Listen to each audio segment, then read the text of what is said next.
मरना सिर्फ एक लम्हा नहीं है, ये एक पूरा सफर है, 7 मरहलों का सफर जो मौत के फरिश्ते के आने से शुरू होता है और रूह के कब्र में वापस लौटने पर खत्म होता है। नबी सल्लल्लाहु अलैहि वसल्लम ने इस पूरे सफर को डिटेल में बयान किया है। कुरान में इसका जिक्र है, सही हदीसों में इसकी तफसील है। आज हम ये 7 मरहले एक एक करके समझेंगे और जब आप ये सुनेंगे तो आपका जिंदगी को देखने का नजरिया बदल जाएगा।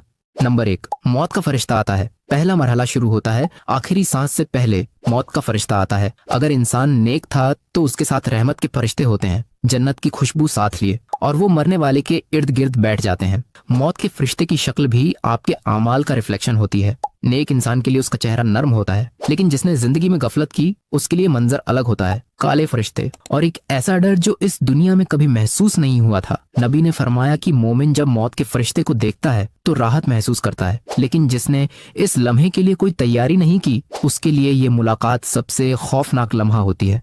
नंबर 2, रूह निकलती है। दूसरा मरहला है रूह का जिस्म से अलग होना। नेक इंसान की रूह के लिए नबी सल्लल्लाहु अलैहि वसल्लम ने फरमाया कि रूह ऐसे निकलती है जैसे मटके से पानी की एक बूंद बहती है। रूह खुद जाना चाहती है क्योंकि उसे पता है आगे क्या है, लेकिन बुरे इंसान के लिए नबी सल्लल्लाहु अलैहि वसल्लम ने फरमाया कि ये ऐसा है जैसे कांटेदार डाल को गीले ऊन में से खींचा जाए। ये उस रूह का असल तजर्बा है जो जाना नहीं चाहती, जिसने पूरी जिंदगी दुनिया से अटैचमेंट बनाई, उसे जबरदस्ती निकालना पड़ता है। नंबर 3, रूह की खुशबू। जैसे ही रूह जिस्म से निकलती है, कुछ होता है जो कमरे में मौजूद जिंदा लोग नहीं देख सकते, लेकिन फरिश्ते फौरन महसूस कर लेते हैं। रूह से एक खुशबू निकलती है। नबी सल्लल्लाहु अलैहि वसल्लम ने बताया कि नेक रूह से ऐसी खुशबू निकलती है जैसे दुनिया की सबसे बेहतरीन मुश्क, लेकिन बुरी रूह से ऐसी बदबू उठती है कि नबी सल्लल्लाहु अलैहि वसल्लम ने उसे दुनिया की सबसे बदबूदार लाश से भी बदतर बताया। सोचिए, आपके अमाल आपकी रूह में जज्ब हो रहे हैं। हर नेकी एक खुशबू है, हर गुनाह एक बदबू, और मरने के बाद पूरी गैब की दुनिया को पता चल जाएगा कि आपने जिंदगी कैसे गुजारी। नंबर 4, आसमानों की तरफ सफर। अब रूह का सफर शुरू होता है। फरिश्ते रूह को लेकर आसमानों में जाते हैं, और जब फरिश्ते इस रूह को लेकर आसमानों की तरफ चलते हैं तो हर जगह फरिश्ते पूछते हैं, ये कौन है, ये खुशबू कहाँ से आ रही है। और साथ ही फरिश्ते उस इंसान का नाम लेकर, उसके बाप का नाम लेकर ऐलान करते हैं। और दूसरी तरफ बुरी रूह, जब फरिश्ते उसे आसमान की तरफ ले जाते हैं तो हर जगह पूछा जाता है, ये खबीस रूह किसकी है, और उसे दुनिया में जिन सबसे बुरे नामों से पुकारा जाता था उन्हीं नामों से पुकारा जाता है। उलेमा समझाते हैं कि ये सफर रियल है, रूह असल में आसमानों से गुजरती है।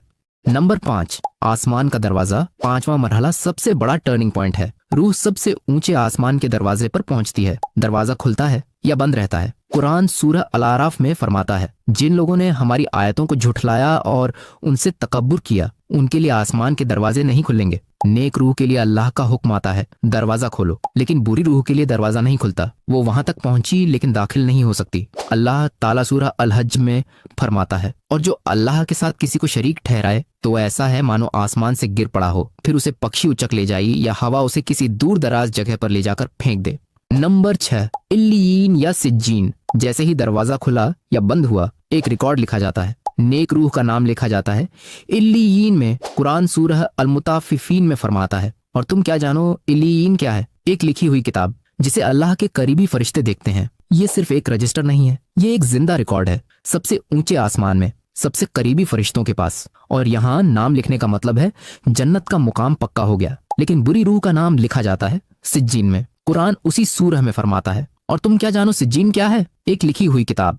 और यहाँ एक चौंकाने वाली बात है, ये सब होता है जब घर वाले अभी रो रहे होते हैं, जब कफन अभी खरीदा जा रहा होता है, जब कब्र अभी खोदी जा रही होती है। नंबर 7, कब्र में वापसी। 7वां और आखिरी मरहला। नबी सल्लल्लाहु अलैहि वसल्लम ने फरमाया कि नेक रूह इज्जत के साथ वापस लाई जाती है, और जब वह अपने जिस्म में वापस दाखिल की जाती है तो उसे अपने साथियों के जूतों की आवाज सुनाई देती है जब वे उसे दफन करके लौट रहे होते हैं। और फिर मुनकर और नकीर आते हैं, सवाल शुरू होते हैं, और यहीं से बरज़ख की जिंदगी शुरू होती है जो कयामत तक जारी रहेगी। रूह का यह सफर बहुत तेजी से पूरा होता है।